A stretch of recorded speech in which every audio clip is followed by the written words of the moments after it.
Good morning, dear students. So, yesterday we have discussed about the title Lost Spring, about its theme.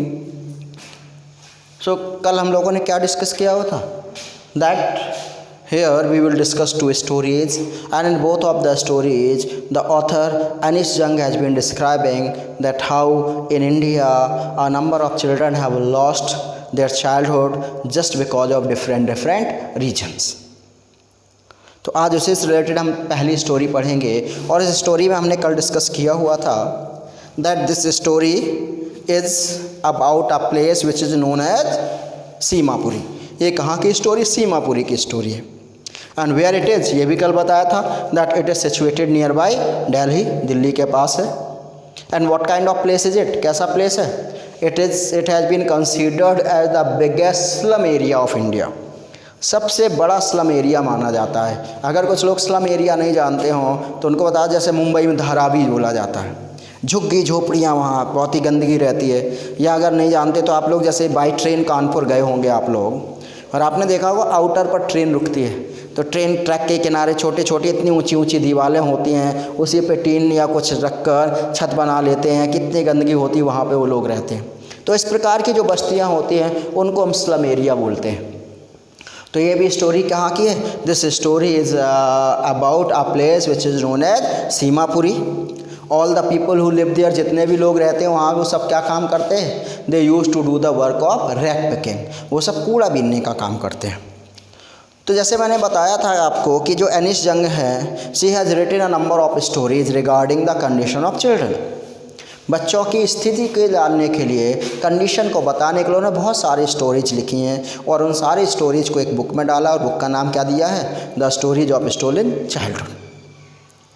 तो अब जब अलग अलग बच्चों की स्टोरी है, अलग अलग प्रॉब्लम है, तो उसके लिए उन्हें क्या करना पड़ा? She has to go to different places, अलग अलग जाना भी पड़ा। तो ऐसे वो she has travelled all over the India in search of such types of stories. तो पूरे इंडिया में उन्होंने सर्च किया। So once she was in Delhi, एक बार वो कहाँ पर थी? दिल्ली में थी। And every day she use to go on morning walk, और डेली क्या था? सुबह से वो मॉर्निंग वॉक पर टहलने जाती थी।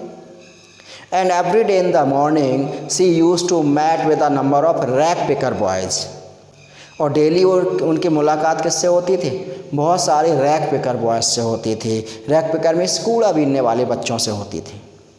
So one day it came to her mind, उसके दिमाग में आया कि चलो इन बच्चों से पूछते हैं why did they do that, कि ये सारे काम ऐसा क्यों करते हैं।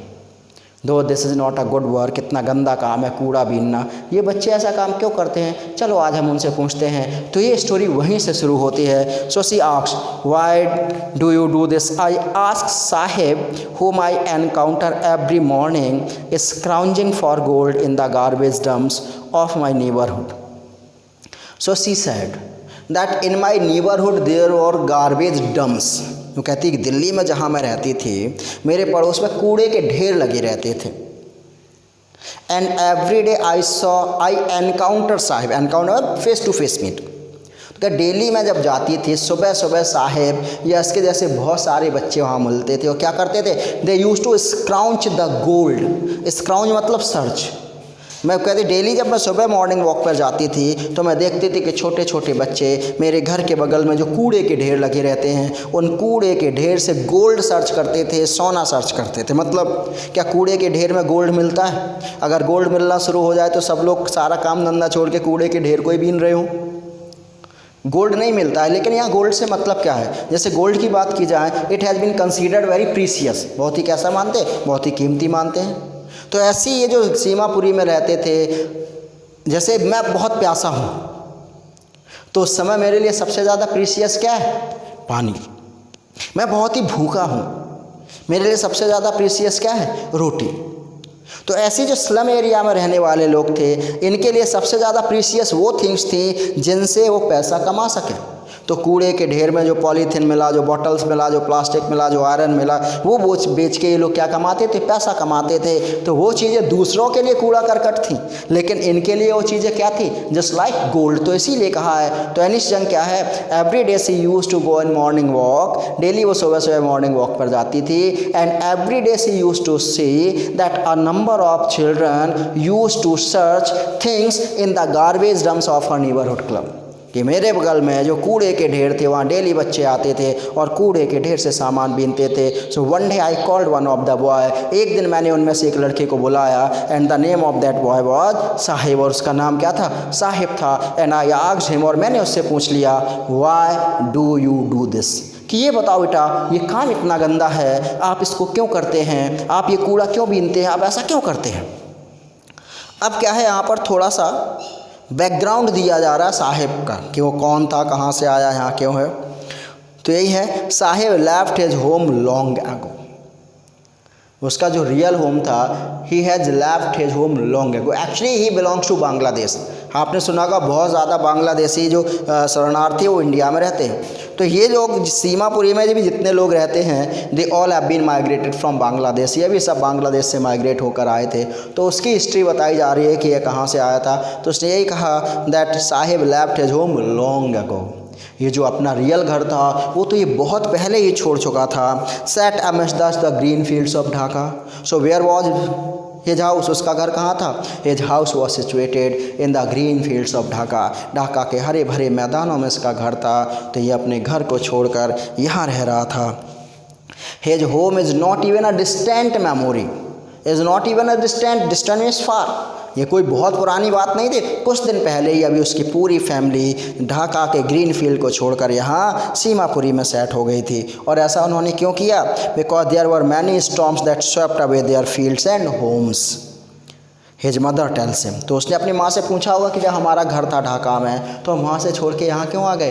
तब उसकी माँ ने बताया था, actually there were frequent storms, कि ढाका में लगातार स्टॉर्म्स आते थे, तूफ़ान आते थे। And they destroyed the fields every year, they destroyed the home every year, हर साल हमारा घर तोड़ दिया जाता था, हर साल फसल बर्बाद हो जाती थी उस स्टॉर्म की वजह से। इसलिए हमने क्या किया, that's why we have left Dhaka, इसलिए हम ढाका छोड़कर यहाँ आ गए।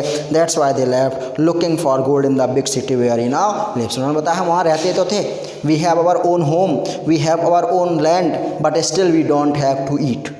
हमारा खुद का घर था, खुद का ज़मीन था, लेकिन फिर भी खाने के लिए नहीं होता था, क्योंकि हर साल वहाँ तूफ़ान आते थे और वो सब कुछ डिस्ट्रॉय कर देते थे। That's why we have left that place, इसलिए हमने उस जगह को छोड़ दिया। Now we have been settled here, अब हम ऐसी जगह ढूंढने लगे थे जहाँ हमें खाना मिले। And we found this place here, वो जगह हमें यहाँ मिली, इसलिए हम ढाका को छोड़कर यहाँ सीमापुरी में रहना शुरू हो गए। तो ये इतना सा बैकग्राउंड बताया गया कि वो ढाका से थे, ढाका से आके इंडिया में सेटल हो गए। क्यों सेटल हो गए वो भी रीज़न दिया गया। तो क्वेश्चन क्या पूछा था ऑथर ने, हम स्टोरी पर आते हैं। ऑथर ने क्वेश्चन पूछा था, why do you do this, कि आप ये काम करते क्यों हैं, कि ये काम क्या है, this is not a good work, ये अच्छा काम नहीं है, ये कूड़ा बीनना ये अच्छा नहीं है, आप ये काम क्यों करते हैं। So now he was replying, उसने रिप्लाई क्या किया, I have nothing else to do, he mutters looking away. So he didn't look at the eyes of the author, author की आंखों में नहीं देखा, इधर उधर देखते हुए क्या बोला, actually ma'am I don't have anything else to do, that's why I did it, क्योंकि मेरे पास करने के लिए और कोई काम ही नहीं है, इसलिए मैं ही करता हूँ।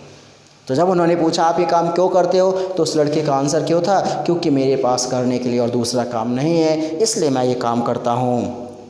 सो गो to school I say glibly, glibly means proudly, कहते immediately I gave him an advice, तुरंत मैंने प्राउडली एडवाइस दिया। और क्या कहा, why you don't have anything to do, क्यों नहीं है तुम्हारे पास करने के लिए कुछ, मैं बताती हूँ तुम्हारे पास करने के लिए एक काम है। And the work is that you should go to school, और काम ये है कि तुम्हें स्कूल जाना चाहिए, तुम्हें ये काम नहीं करना चाहिए। कहती बोल तो दिया मैंने, but realising immediately how hollow the advice must sound. तो कहते मैंने बोल तो दिया, but at once I realise, लेकिन तुरंत मैंने रियलाइज भी कर लिया, how hollow my advice sound, means the advice which I was giving to him was hollow. तुरंत मुझे रियलाइज हो गया था कि जो मैंने उसे सलाह दी है वो हॉलो है। हॉलो मतलब खोखली, खोखली से मतलब यूजलेस, कि जो मैंने उसे सलाह दी स्कूल जाओ तो यूजलेस है। और यूजलेस क्यों, बिकॉज अगर आपको स्कूल जाना है तो उसके लिए स्कूल होना भी तो चाहिए, तो उसे समझ में आ गया हॉलो क्यों, क्योंकि सीमापुरी जैसे इस्लाम एरिया में स्कूल था ही नहीं, जब स्कूल था नहीं तो बच्चे जाते कैसे। तो यही कहती, मैंने पहले तो उससे कह दिया कि क्या करो स्कूल जाओ, but at once I realise, लेकिन तुरंत ही मुझे समझ में आ गया कि जो वो एडवाइस दे रहे हैं, जो मैंने एडवाइस उसे दी है वो यूजलेस है, वो बेकार है। और यही नेक्स्ट सेंटेंस में साहिब ने प्रूव कर दिया। उसने कहा there is no school in my neighbourhood when they will build one. आयल को उसने कहा actually ma'am there was not even a single school in my neighbourhood. जिस मोहल्ले में मैं रहता हूँ वहाँ पे क्या एक भी स्कूल ही नहीं है। As soon as they will build one, और जब भी एक भी अगर स्कूल बन गया देन आई डेफिनेटली गो, तो मैं ज़रूर जाऊँगा। तो जब ऑथर ने उससे कहा कि क्यों नहीं है करने के लिए, आपके पास एक काम है, आपको स्कूल जाना चाहिए, तो तुरंत क्या हुआ, साहिब ने रिस्पॉन्ड किया। उसने कहा कि वहाँ स्कूल ही नहीं है, और जब भी वहाँ स्कूल बन जाएगा तो मैं क्या करूँगा, मैं ज़रूर। If I start a school will you come, I ask half joking. कभी कभी नहीं होता कोई कुछ काम करने के लिए एक्सक्यूज़ दे देता कि ऐसा नहीं था तो इसलिए मैंने नहीं किया, तो हम अगर ऐसा करते तो आप करेंगे। तो यही हुआ। ऑथर ने उससे कहा okay, just suppose if I will open a school in your locality, मान लो तुम जहाँ रहते हो वहाँ मैं एक स्कूल खोल देती हूँ, so would you like to come, तो क्या फिर आप वहाँ स्कूल में आएंगे। तो उसने कहा yes, he says smiling broadly, he gave a deep smile देते हुए बोला yes definitely I will come, हाँ निश्चित ही मैं आऊँगा, आप स्कूल खोलिए तो सही। And after that both of they departed, दोनों अपने अपने जगह चले गए। एनिस young she went on her morning walk, वो अपने मॉर्निंग वॉक पर चले जाती हैं, और जो साहिब आलम है वो अपना कूड़ा बीनने चला गया। A few days later I see him running to me, is your school ready? In this way a few days passed, कुछ दिन निकल गए। And after a few days again I was confronted with him, मेरा फिर से उससे सामना हुआ। कहते I saw, मैंने उसे देखा, और मैंने देखा that he was coming to me running, दौड़ता हुआ मेरे पास आ रहा है। एक्चुअली जैसे ही उसने मुझे देखा होगा दौड़ते हुए मेरे पास आया, और हाँफते हुए क्या बोला, इज योर स्कूल रेडी, क्या आपका स्कूल बन गया है।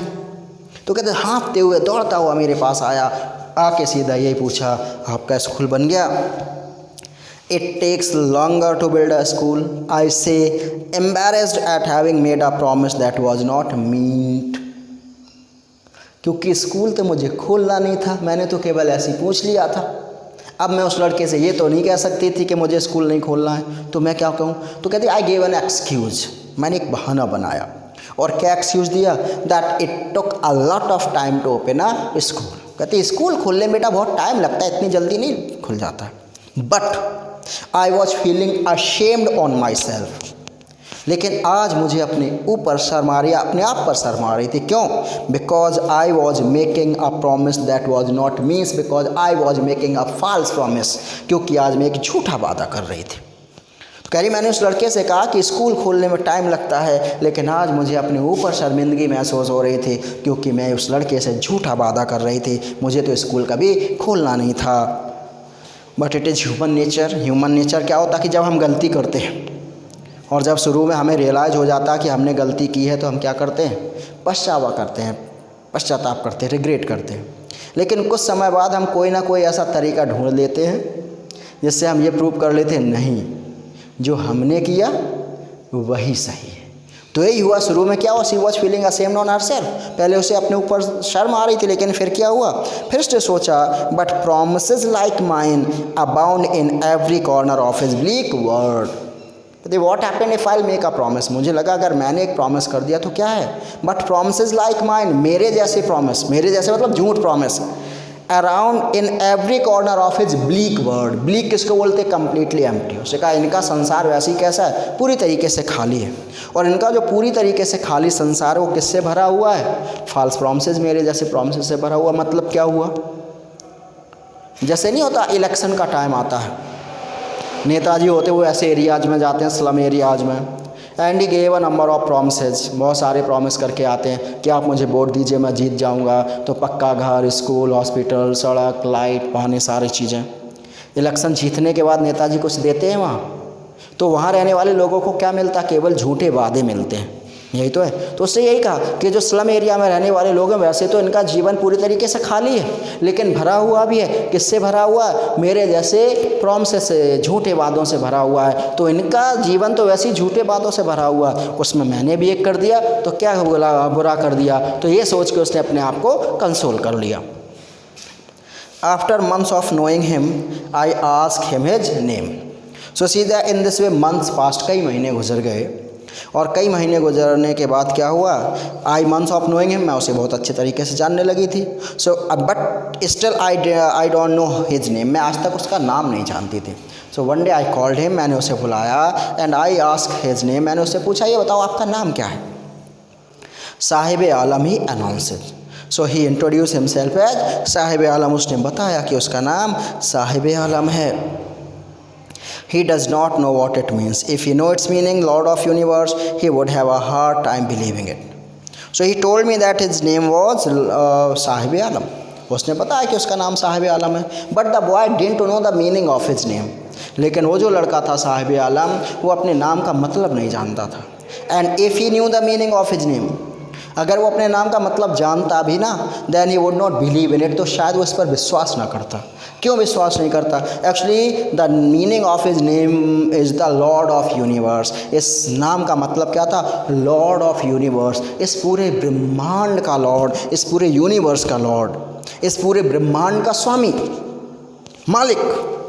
और स्वामी जी काम क्या कर रहे हैं? कूड़ा बीन रहे हैं। कैसे बिलीव कर ले कि मेरे नाम का मतलब तो क्या है कि मैं इस पूरे ब्रह्मांड का स्वामी हूँ, मालिक हूँ, और काम कूड़ा बीनने का कर रहा है, तो कैसे अपने नाम के मतलब पर बिलीव कर लेता। तो उसने यही कहा that the boy told me that his name was Sahib Alam but he didn't know the meaning of his name, and she said that if he knew the meaning of his name then he would not believe in it. अगर उसे पता भी होता तो अपने नाम पर विश्वास नहीं करता।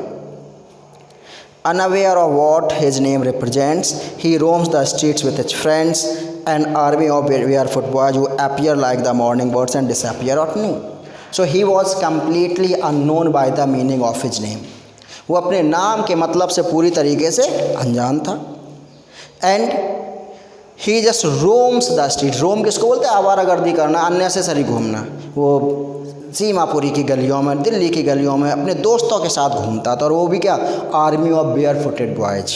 वो भी जितने भी लड़के थे वो सब कैसे घूमते थे?